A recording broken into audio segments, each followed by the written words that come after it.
Em Natal, na Avenida Nevaldo Rocha, e em Parnamirim, na BR-101. Vamos agora à nossa entrevista do dia. Nós recebemos hoje aqui o advogado Leonardo Melo. Nós vamos fazer uma discussão com ele aqui sobre ECA digital, vamos falar sobre inteligência artificial, vamos explorar a presença dele aqui para a gente ver sobre também a disponibilização de dados sem consentimento, recentemente decidido pelo STJ. Leonardo Melo, bom dia, satisfação tê-lo aqui conosco. Bom dia, Gêner. Bom dia, Roberto. Muito obrigado aqui pela oportunidade de trocar uma ideia com vocês. Vai ser ótimo discutir sobre esses temas todos. Vamos começar pelo ECA. O ECA é o Estatuto da Criança e do Adolescente e agora tem o ECA Digital. Perfeito. O que é que difere um do outro e qual é a finalidade? Bom, o ECA Digital foi uma lei que recentemente foi publicada decorrente daquele vídeo de grande alcance e repercussão do influenciador Felca, que ele fez aquela denúncia relacionada à adultização de crianças e adolescentes. O ECA, que é de 1990, se não estou enganado, ele realmente disciplina como que deve ser o melhor interesse e a educação da criança na sociedade. Já o ECA Digital, ele meio que transpõe essa ideia para justamente o ambiente digital, das plataformas sociais, das plataformas online e redes sociais. E o que é que ele estabelece? O que é que o ECA Digital bota como marco lá para as crianças? O que é possível, o que não é possível? O que determina, o que não determina? Como é que você avalia isso e como é que você pode informar isso para o nosso ouvinte? Perfeito. O ECA Digital ele realmente inova o ecossistema online como um todo, porque a lei não é só aplicável diretamente para crianças e adolescentes. A lei é aplicável para toda e qualquer plataforma online cujo acesso seja provável ou que seja realmente direcionado para essas crianças e adolescentes. Então, tudo que a gente vê hoje, como rede social, serviços online, tudo isso vai ser impactado para justamente trazer um grau de proteção adicional para essas crianças. Então, como uma forma assim, básica e até mesmo para perceber como que isso acaba sendo aplicável na prática, a gente vai ver que, por exemplo, para tratar dados de crianças e adolescentes, o ECA vai demandar autorização dos pais, né? E isso para fazer downloads de programas e aplicativos no celular, vai demandar o consentimento, a autorização paterna. Questões direcionadas à publicidade e perfilamento de crianças e adolescentes está vedado. Então, realmente é uma modificação total dos produtos e serviços digitais atualmente. A gente, com relação à publicidade, a gente tem dois caminhos distintos. Um é a publicidade formal, na televisão, na rádio, nos meios tradicionais de comunicação, e outra é a propaganda, a comunicação, que ela vai para os meios online. Perfeito. A gente vê que eu sou do ramo de propaganda, atuo há muito tempo, e eu vejo que determinados comerciais que não podem ser exibidos na televisão, eventualmente eles são exibidos em algum ou outro meio digital. Por exemplo, a propaganda estimulando a compra por criança. A gente sabe que isso é uma afronta completamente, e ninguém faz isso, nem é orientado, nem é tecnicamente correto. Como enfrentar isso? Porque uma coisa são os veículos tradicionais, que têm regulamentação, equipe montada, tudo mundo. E outra coisa são as possibilidades online. Eu não vou nem chamar de veículos, não, porque as possibilidades. Você tem Sim. tantas possibilidades online que é praticamente impossível você fazer uma grande fiscalização para evitar que as crianças sejam impactadas de forma negativa com estímulo excessivo à compra de determinados produtos. Realmente. Hoje a gente tem vários modelos de negócio, inclusive com relação à mídia online, mídia programática, que eles se valem justamente do perfilamento de usuários. E a partir desse perfilamento de usuários, você consegue segmentar campanhas direcionadas para aquele determinado público-alvo. No caso, tem algumas campanhas que são direcionadas para um público infanto-juvenil, seja por conta dos veículos nos quais isso vai ser compartilhado, no caso redes sociais, ou até mesmo aplicativo de jogos ou aplicativos grátis que tem aquelas inserções de publicidade via cookies e via pixel tags, que são aquelas como se fossem umas impressões digitais. Quando você falar um termo técnico, por gentileza, explica, claro. Porque a audiência a gente não domina esses termos, né? Claro, claro. O lance da mídia programática, que nos afeta e afeta por consequência também as crianças e adolescentes, é como se fosse uma forma de você estruturar uma campanha da maneira mais eficiente possível. E com base especialmente em dados pessoais dos usuários e predições de comportamento, a partir de perfilamento. Então, se você, por exemplo, segue um determinado perfil numa determinada rede social, se você tem uma faixa de idade de tanto a tanto, se você está numa determinada localização, todas essas informações elas são utilizadas e combinadas para entregar uma campanha de publicidade direcionada para você ou para aquele grupo que aparentemente você representa. Então, para isso, essas empresas de tecnologia e empresas de marketing digital, elas se valem de algumas tecnologias que marcam isso. Então, a principal, que é o que a gente vê à torta e à direito, quando a gente entra em qualquer site na internet, é aquele banner de cookies. Aqui tratamos cookies, que é basicamente um arquivo que fica instalado na sua máquina, no seu dispositivo, tipo seu smartphone, que vai marcar que você fez uma visita naquela determinada página. Nisso, você vai ver que depois que você saiu daquele site, você vai entrar no seu Instagram, no seu TikTok, no Facebook, e você possivelmente vai enxergar que você vai receber uma campanha direcionada com aquela determinado site que você viu. Então, se você queria comprar um tênis, uma camisa de time, uma bola de futebol ou qualquer outra coisa, aquilo ali vai ficar ali perseguindo à torta e direito. E isso é justamente o que faz da mídia programática tão eficiente. Ela pega justamente o seu comportamento, o seu perfil, com o interesse que você possivelmente tem ou já demonstrou, e você combina isso e transforma o custo de aquisição do cliente, que é o CAC, para um número talvez até mais baixo se for comparado com a mídia tradicional. Como é que o ECA vai atuar para disciplinar isso aí, especificamente?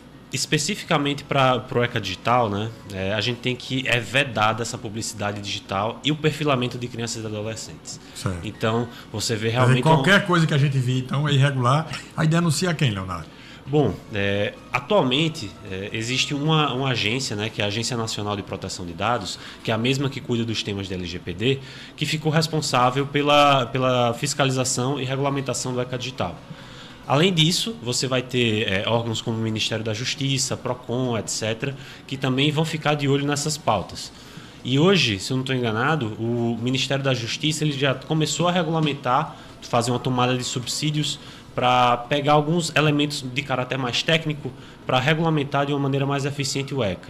Porque uma das formas que vai ser necessário se implementar e operacionalizar é justamente a questão da verificação de idade. Como é que eu sei que Jenner tem determinada idade? Como é que eu sei que Leonardo tem determinada idade? E a partir disso, a partir desses mecanismos de aferição, verificação e também você, de certa forma, escalonando, modulando a forma como o conteúdo e algumas funcionalidades são disponibilizadas, é que precisa-se justamente dessas tecnologias para fazer isso acontecer de verdade.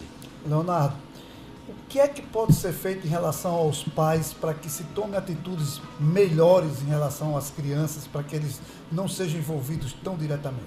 Claro, essa aí é o X da questão.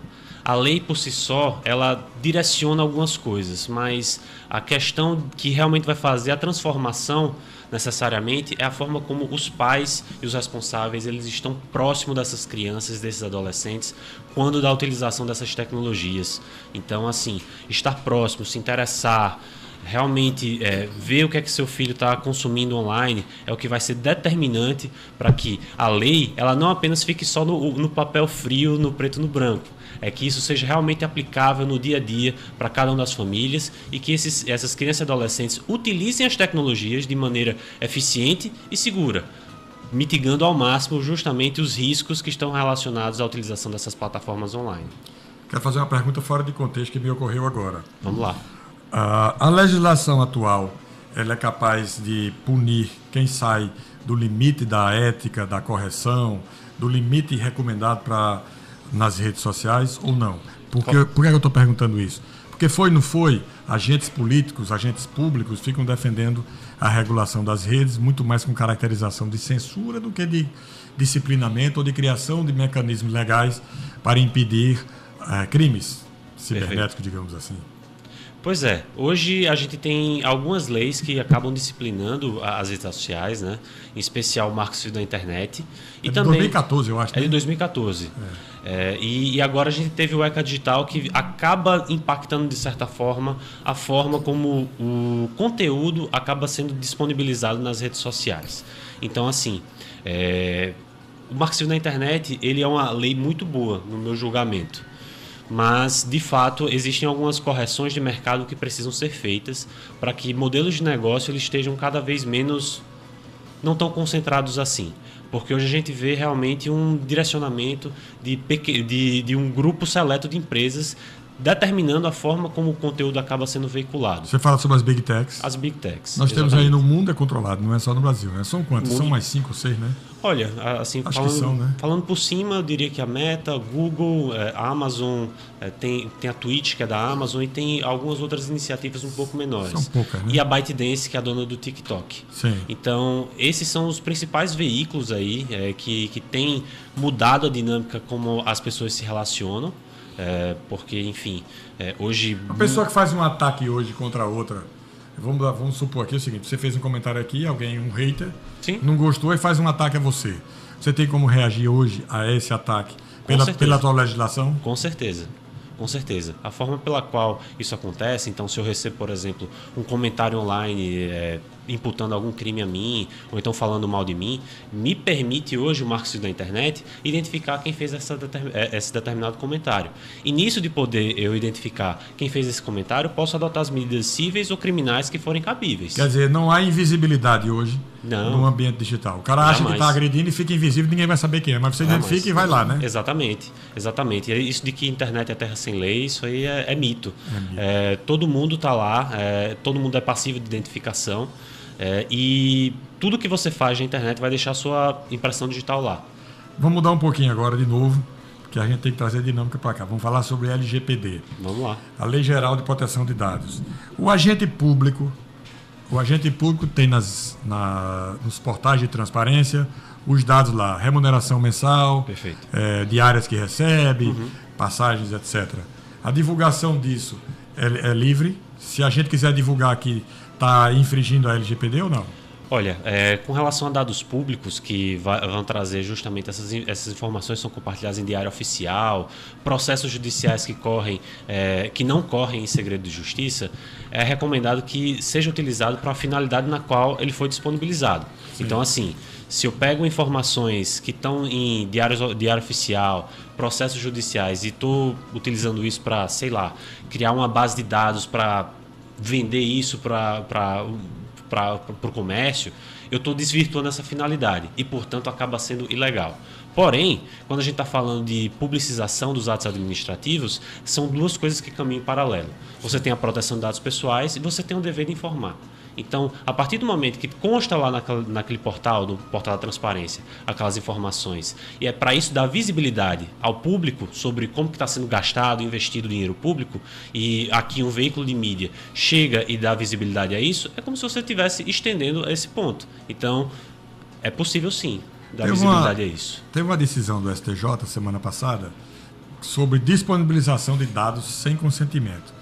A quarta turma do STJ decidiu que a disponibilização de dados de terceiros sem consentimento não configura por si só danos morais. Isso é uma decisão recentíssima. A gente foi socorrido aqui. Quem até mandou isso para nós foi Alexandre Otton, que é presidente do Sindicato dos Jornalistas. Bacana. E aí ele falou uma matéria falando sobre isso. Qual é a novidade nisso aqui?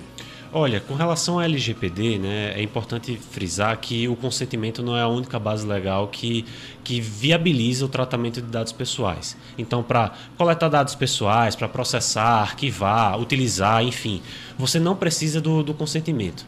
Você tem mais 9 outras bases legais, no total são 10, que viabilizam o tratamento de dados pessoais. Então, assim, o consentimento acaba sendo prescindível.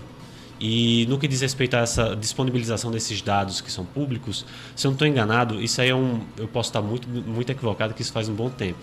Mas utilizar-se de dados de pessoas que são públicas para trazer esse tipo de informação, etc., não enseja o dano moral, justamente porque essa pessoa, né, ela já é uma figura pública. Então, se você desvirtuar demais ou então exceder esses limites, aí que pode ser questionado alguma coisa. E um ponto que acaba sendo, que é bom frisar, principalmente aqui que a gente está no meio jornalístico, enfim, é que dado pessoal que é tratado exclusivamente para fim jornalístico, a Lei Geral de Proteção de Dados ela não é aplicável. Então, assim, todas aquelas medidas que a lei acaba exigindo, acaba sendo flexibilizado justamente para que a atividade jornalística, que tem um fim, um propósito muito claro, que é informar, deixar a população informada e investigar, especialmente, algumas determinadas coisas, acaba sendo super necessário, e por isso o legislador optou por flexibilizar esse ponto. Então, quando você está aqui elaborando uma matéria, compartilhando aqui ao ar justamente esses pontos que acabam trazendo dados pessoais de pessoas que estão sendo investigadas, ou mesmo dados públicos para dar visibilidade ao que está acontecendo com relação ao governo do estado, ao município, a algum ente federal, isso tudo é legal e é viável com tranquilidade. Isso é uma boa referência, né? Qual é o papel da inteligência artificial nesse cipual do mundo digital, que é gigantesco para você ter, para controlar? Porque a inteligência artificial, ela tem muitos benefícios, mas a gente sabe que ela proporciona fazer você criar uma voz de uma pessoa Sim. com uma mensagem que ela não fez. Você botar na boca de um político um comentário que ele não fez, normalmente quase sempre um comentário negativo ao que ele pensa. Exato. Depois você consegue também criar imagens fakes com o político fazendo coisas que eles não fariam. Como é que a gente vai controlar isso? Como é que isso se controla? Eu vi agora que na próxima campanha será proibido o uso de IA, na próxima campanha eleitoral. O que me parece justo, porque o uso da IA descontrolado, ele ainda mais num ambiente malicioso, como é o ambiente da política. Sim. Então você vai ter aí o domínio da mentira, da enganação, com muita facilidade. Como é que a sociedade pode reagir a isso, enfrentar isso? Olha, Gina, tem algumas coisas que são realmente revolucionárias. Eu pego aqui alguns exemplos de coisas que eu entendo que foram revolucionárias em termos de tecnologia. Há uns anos atrás, o que eu achava o ápice da tecnologia era o fax. Você está no Rio de Janeiro, em São Paulo, você mandar um documento por telefone e você receber aqui em Natal. Quando eu via isso, eu falava, minha Nossa Senhora, isso aqui é absurdo. Depois veio a internet. Isso é anos 80, você era um boy, né? Na realidade eu nem era nascido nos anos 80, mas eu vi muito meu pai mandando fax quando eu era criança. O primeiro fax, que eu tenho uma agência de propaganda a vida inteira. O primeiro fax que a gente teve foi em 1988. Olha só. Foi feita uma campanha aqui em Natal, uma campanha política, e a campanha era tocada pela agência Arte e Plano do Rio, que era Roberto Medina, e eu fazia a parte local. A única condição que ele me disse foi o seguinte: compre um fax, porque eu vou mandar as artes para você por fax e você finaliza aqui em Natal. E aí eu mandei buscar um fax fora, que não tinha para vender aqui, custou uma fortuna, foi caríssimo na época, e depois desse fax eu comprei outro, depois foram pro lixo porque ficaram desatualizados. Acabaram virando obsoletos, né?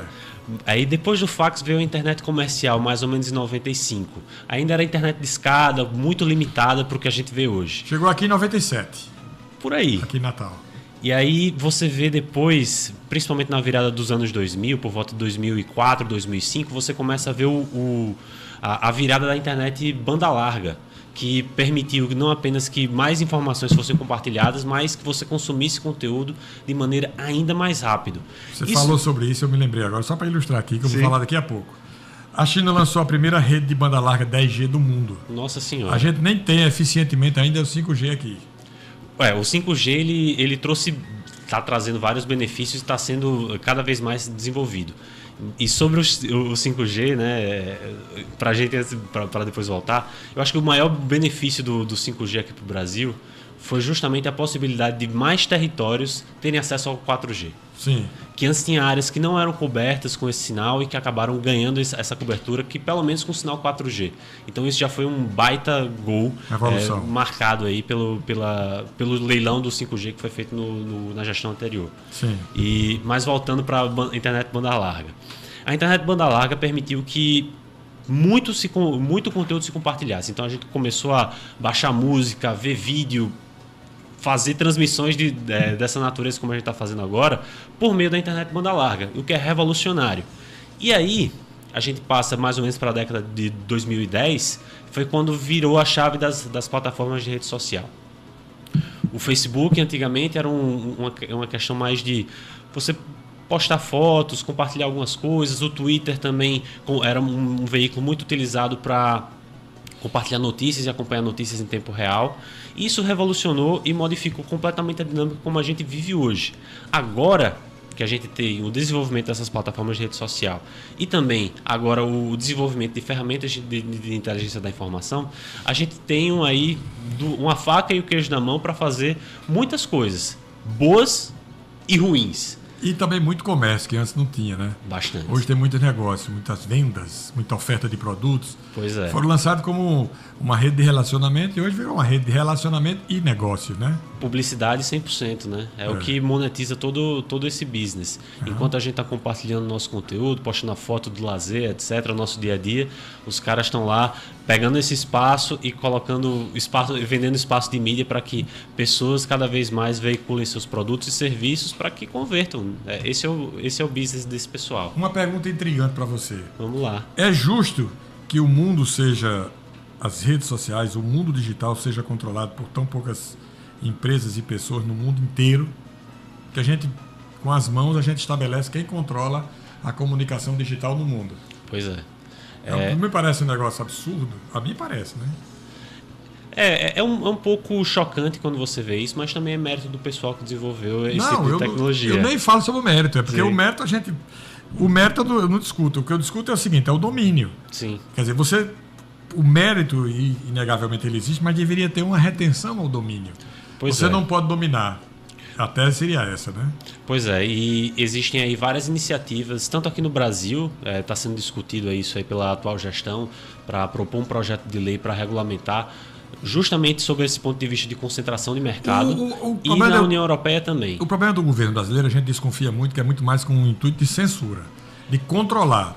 Não é nem com relação às big techs, é mais de controlar politicamente. É por isso que quase todo mundo sensato é contra qualquer tipo de regulação. Medo de sofrer censura. Pois é, hoje existe essa preocupação, e é uma preocupação muito mais que legítima.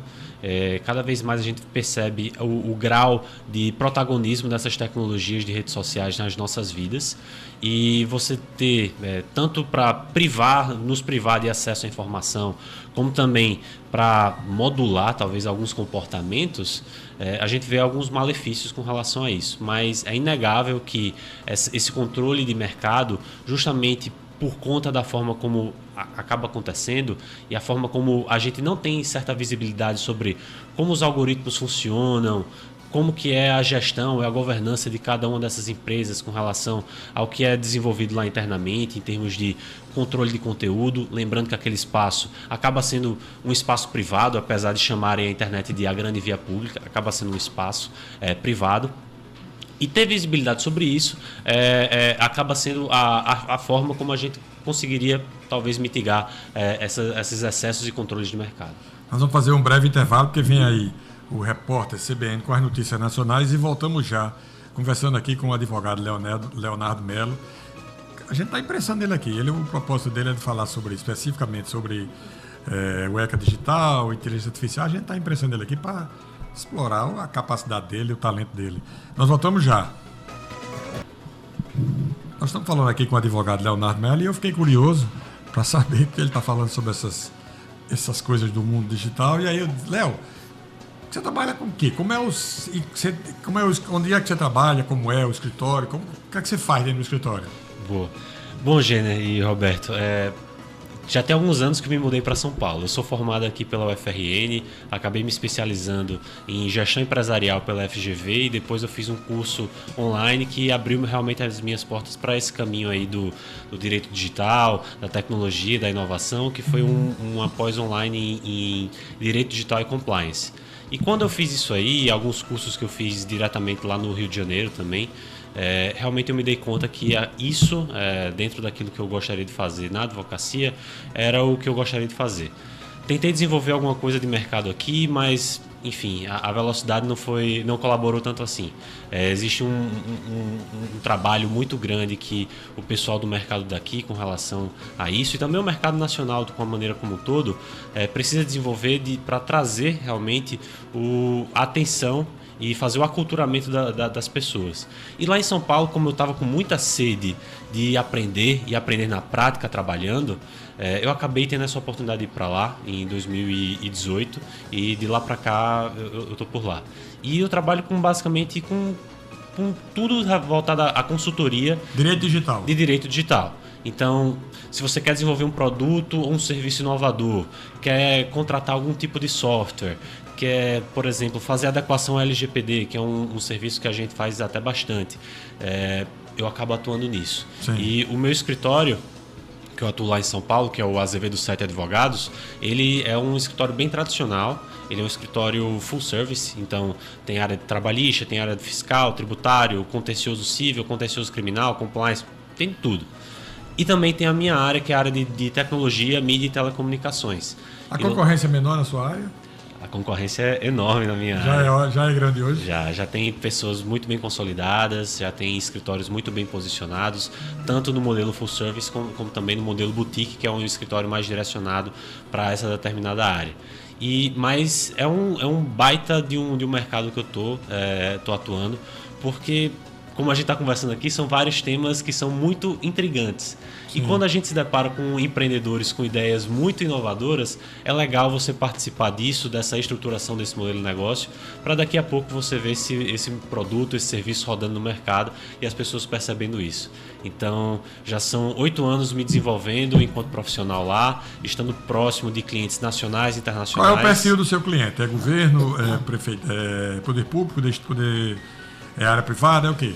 Pessoa física, pessoa jurídica? A grande maioria dos meus clientes são empresas nacionais e internacionais. Sim. Então, empresas nacionais que querem realmente desenvolver um produto ou um serviço, fazer uma negociação de um contrato com algum player relevante aqui no mercado nacional ou até mesmo internacional, bem como empresas que querem oferecer seus serviços aqui no Brasil e precisam estar adequados realmente à legislação local, aos requisitos locais. Então, esse pessoal que acaba nos acionando e contando com minha ajuda e com a ajuda dos meus colegas para fazer o negócio acontecer.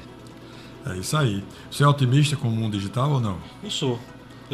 São muitas oportunidades que estão sendo desenvolvidas e acredito que quanto mais a gente conversar a respeito dos riscos, das oportunidades e também sobre como as tecnologias funcionam, a gente consegue direcionar muito bem a forma como as coisas vão transcorrer daqui para frente. Então eu sou otimista quanto ao digital, sim. Os governos são inimigos da paz digital? Olha, eu não sei se são inimigos, mas certamente são atores muito protagonistas. Então, realmente os governos, os agentes públicos e também os cidadãos são amplamente afetados com a forma como as tecnologias acabam sendo disponibilizadas e como outras pessoas acabam utilizando dessas tecnologias. E tanto os próprios governos como também os cidadãos. Então, certamente, eles têm um certo protagonismo que a gente não pode descartar quando a gente está falando sobre redes sociais, tecnologia e internet, porque o que antes era um negócio separado, um ambiente online e offline, agora está tudo misturado. Então, nossa vida deixou de ter essa divisão. Nossa vida deixou de ser compartimentada, que o computador era só aquele negócio que ficava lá no escritório, que a gente ia até lá. Hoje a gente tem um computador na palma da nossa mão. Hoje a gente está o tempo todo conectado. Eu estou aqui, mas eu estou conversando com o pessoal do meu escritório que está lá em São Paulo. Estou aqui, mas estou mandando um e-mail para um cliente meu que está lá no Canadá. Não tem mais fronteira. Não tem mais hora útil, não tem mais o escritório que eu vou para lá para me conectar à internet. Isso é bom pelo lado comercial e o lado ativo das coisas, mas pelo lado mentalmente é ruim, né? Você não desliga, você não relaxa, você não tem paz. Pois é. Não é? Se você não tiver essa disciplina de realmente compartimentar a sua vida entre o que é trabalho e o que é lazer, o que é trabalho e o que é descanso, e você acaba confundindo isso, realmente você fica num estado de estresse e ansiedade assim, bem alto. E você trabalhando com players internacionais, aí você se sujeita a atendê-los no horário deles. Acontece bastante. E aí o horário deles muitas vezes é o horário de dormir aqui. Acontece bastante. Não é? Já tive a oportunidade de trabalhar com um projeto com um cliente do Japão. E o meu prazo era o prazo dele. Então, o meu prazo fatal era para mandar uma documentação que para eles seria na segunda de manhã. Mas que para a gente era domingo à noite.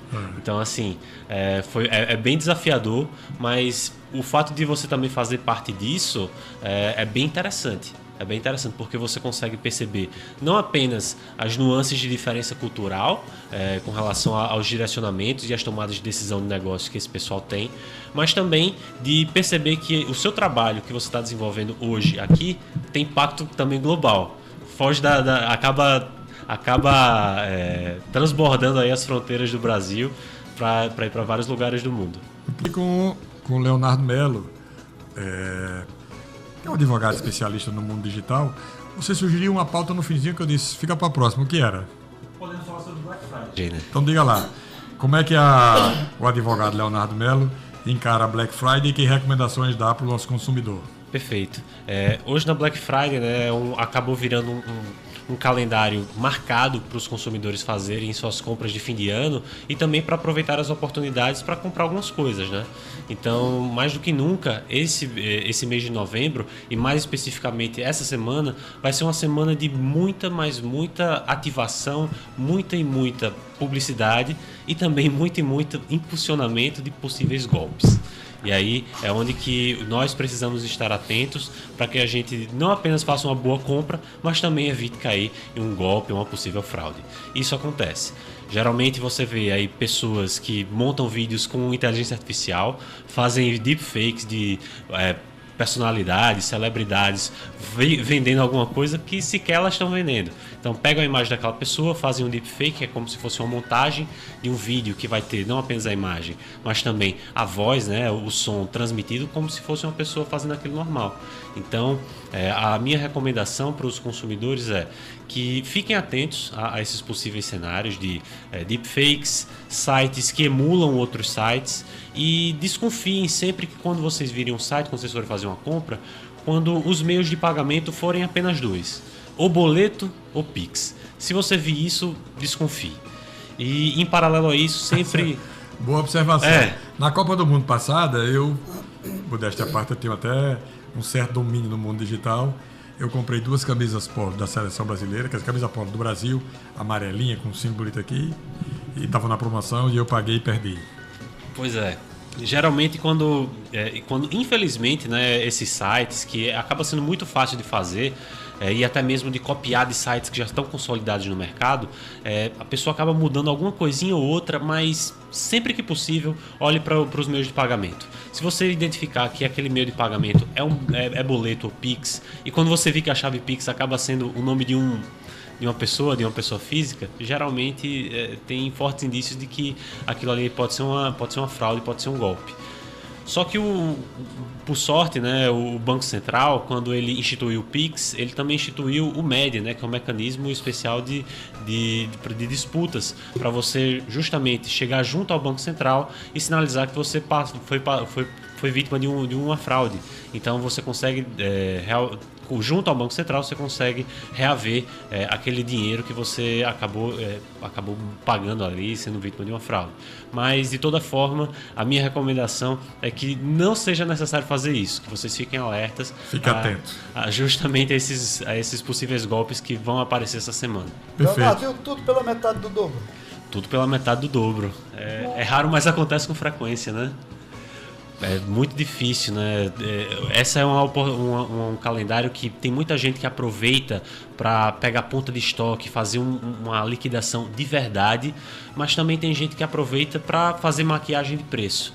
Então, como a colega que acabou falando antes da nossa entrada aqui comentou, de ficar atento e utilizar os buscadores de histórico de preço para verificar se aquele determinado produto está sendo uma boa oportunidade de fazer uma compra, se aquele desconto é um desconto mesmo, ou se no caso não é um cenário em que na semana passada aquele determinado lojista aumentou o preço, inflou o preço para dar um desconto que não corresponde com a realidade. E aí no final do dia se evita o famoso metade do dobro, o Black Fraud que a gente acompanha por aí. Advogado Leonardo Mello, muito grato por sua participação aqui, foi ótimo, muita informação. Acho que quem está na audiência aqui colheu um acervo de informação grande a respeito dessas questões digitais todas. Muitíssimo grato. Eu que agradeço a oportunidade de estar por aqui, conversar com você, gente, com você, Roberto, e especialmente com os espectadores da CBN Natal, e ficar à disposição para conversar mais e mais sobre esses temas envolvendo tecnologia, inovação e proteção de dados. Perfeito.